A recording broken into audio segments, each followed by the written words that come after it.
Dunyo bugun keskinlashmoqda. Shiddat bilan rivojlanayotgan axborot asri insoniyat boshiga turli muammolarni solmoqda. Giyohvandlik ana shunday muammolarning eng halokatlisidir.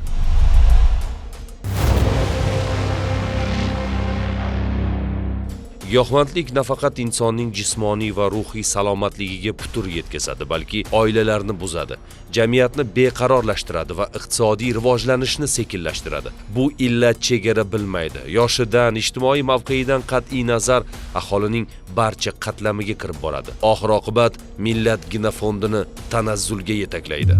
Qora rangli paketda ikkita bo'lakdagi o'tkir hidli gazga oldi modda.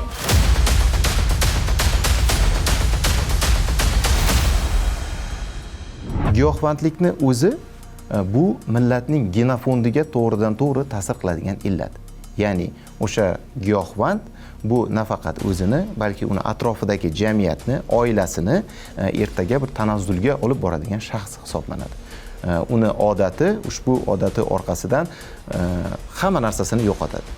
Oldin masalan oilasi, do'stlari, moliyaviy barcha resurslari hammasini yo'qotadi va o'zi tanazzulga uchraydi va atrofdagilarni ham shunga boshlaydi. Agar narkojinoyatchilik rivojlanib ketadigan bo'lsa, bu davlat tuzumiga, davlat boshqaruviga to'g'ridan-to'g'ri xavf bo'ladi. Shu nuqtai nazardan giyohvandlik ham, narkojinoyatchilik ham davlat uchun, jamiyat uchun katta xavf hisoblanadi. Giyohvand moddalarni iste'mol qilish inson organizmining barcha tizimlariga, shuningdek, uning ruhiy holati va ijtimoiy faoliyatiga keng qamrovli va halokatli ta'sir ko'rsatadi. Bu shunchaki ongning vaqtinchalik o'zgarishi emas, balki chuqur deformatsiya bo'lib, ko'pincha qaytarib bo'lmas oqibatlarga va o'limga olib keladi. Giyohvand moddalar ruhiy kasallik bo'lganligi uchun qaramlik ruhiy buzilishlar keltirib chiqaradi. Ya'ni intellekti tushib ketadi, diqqat xotirasi kuchli o'zgarishlar bo'ladi. Eng yomoni qaytmas o'zgarishlar bo'lishi ham mumkin. Bir umrlik intellektini yo'qotib 3 yoshli boladek bo'lib qolishi ham mumkin. Insonning butun tanasi zaharlanadi, kuchli zaharlanadi. Va insonda demak ruhiyatidagi o'zgarishlar, markaziy nerv sistemasida o'zgarishlar, jigar yetishmovchiligi, buyrak yetishmovchiligi, endokrin bezlar sistemasiga zarar ko'rsatadi, bepushtlik holati keltirib chiqaradi. Hattoki bemorda bir umrlik oyoq qo'lini ishlamay qolish holatlari, nogironlik holatlari keltirib chiqarishi mumkin. Dunyo mamlakatlari rivojlangani sayin narkojinoyat olami vakillari ham o'z tizimlarini rivojlantirmoqda. Oldinlari klassik turdagi narkotik vositalarni muomalaga kiritishga harakat qilingan bo'lsa, bugun ular sintetik vositalarga almashtirildi. Aslida tibbiyotda qo'llanilishi kerak bo'lgan kuchli ta'sir qiluvchi dori vositalari giyohvandlarning asosiy iste'mol manbaiga aylandi. 2018-yilda ayrim dori vositalari kuchli ta'sir qiluvchi dori vositalari ro'yxatiga kiritilgan va ushbu kuchli ta'sir qiluvchi dori vositalari psixotrop dori vositalari bilan bir xil tarzda uning sotuviga va muomalasiga shunday talablar qo'yilgan. Bu oddiy masalan har bir aptekada borganda berib yuboriladigan dori vositalari emas, maxsus retsept asosida belgilangan o'sha dozalarda, donalarda beriladi. Huquqni muhofaza qiluvchi organlar tomonidan o'sha 2018-yildan boshlab ushbu turdagi dori vositalarining noqonuniy muomalasiga qarshi keskin kurash choralari olib borildi. Natijada 2025-yilda 2024-yilga nisbatan shu turdagi kuchli ta'sir qiluvchi moddalarning noqonuniy muomalasi bilan bog'liq holatlar 13% ga kamaydi. Ekspertlar xulosasiga ko'ra, giyohvandlik va narkojinoyatchilik bu inson hayoti uchun katta xatar bo'lib, u davlat va jamiyatni ildizidan yemiradi. Shu bois mamlakatimizda giyohvandlik illatiga qarshi keskin chora-tadbirlar amalga oshirilmoqda. O'zbekiston Respublikasi Prezidentining 73-sonli farmoni bilan 5 yillik strategiya 2024-28-yillarga mo'ljallangan strategiya qabul qildi. Va strategiyada asosiy e'tibor aholi, ayniqsa yoshlarni ongida giyohvand moddalar, giyohvandlikka nisbatan, narkojinoyatchilikka nisbatan immunitetni shakllantirish. Ya'ni bir so'z bilan aytganda, ushbu narkotiklarga bo'lgan talabni yo'q qilishga qaratilgan. To'g'ri, mamlakatimizda aniqlangan narkojinoyatlar soni boshqa mamlakatlarga nisbatan ko'p bo'lishi mumkin, ammo qo'lga olingan narkotiklar miqdori kam. Buning asosiy sababi respublikamizda giyohvandlik vositalarining eng kam miqdori, ya'ni 1 milligram miqdori ham jinoiy javobgarlikka sabab bo'ladi.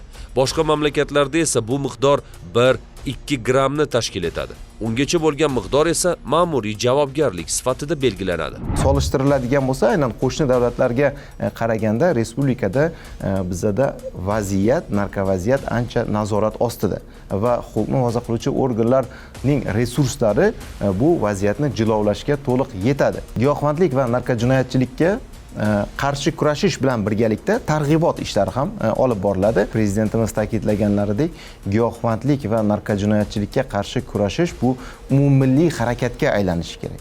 Giyohvandlik vositalarini bugun oziq-ovqat mahsulotlari, dori-darmon va kosmetik vositalar ko'rinishida ishlab chiqarishga urinishlar bo'lmoqda. Avvallari O'zbekiston hududiga narkotiklar chetdan olib kirilgan bo'lsa, endilikda o'zimizda yashirin narkolaboratoriyalarni tashkil etish va ularga ilm ahlini jalb qilishga urinishlar kuzatilmoqda.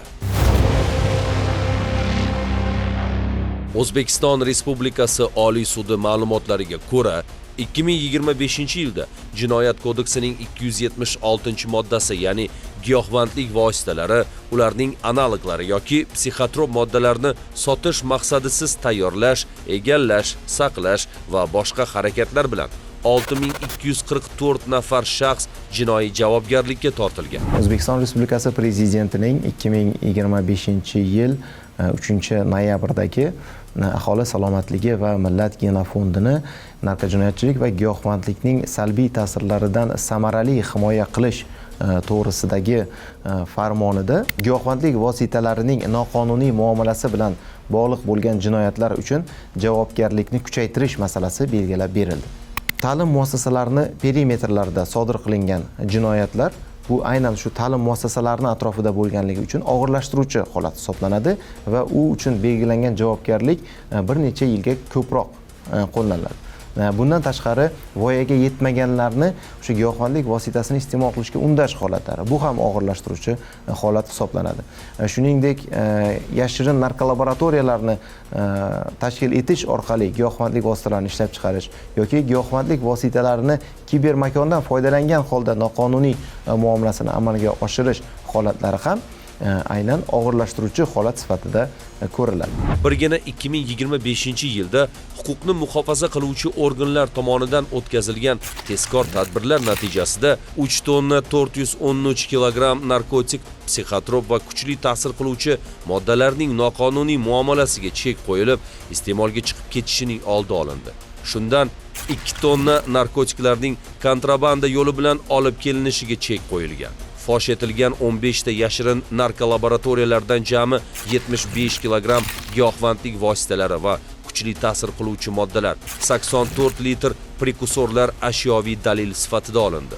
95 ta dorixonalarda tarkibida giyohvandlik vositalari, psixotrop va kuchli ta'sir qiluvchi moddalar bo'lgan jami 18,4 ming dona 166 million so'mlik dori vositalari noqonuniy realizatsiya qilinganligi aniqlanib, ular bo'yicha 93 ta jinoiy va 2 ta ma'muriy ish qo'zg'atildi.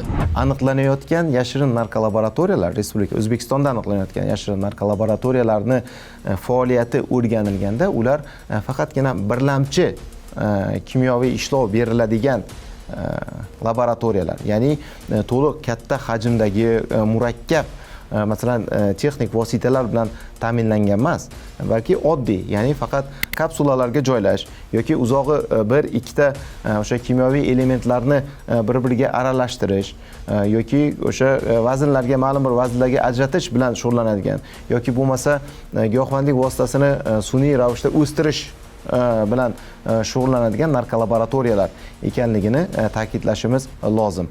Va shuni ham aytish kerakki, yashirin narkolaboratoriyalarning faoliyati boshlanishi bilan bizda o'sha aniqlangan.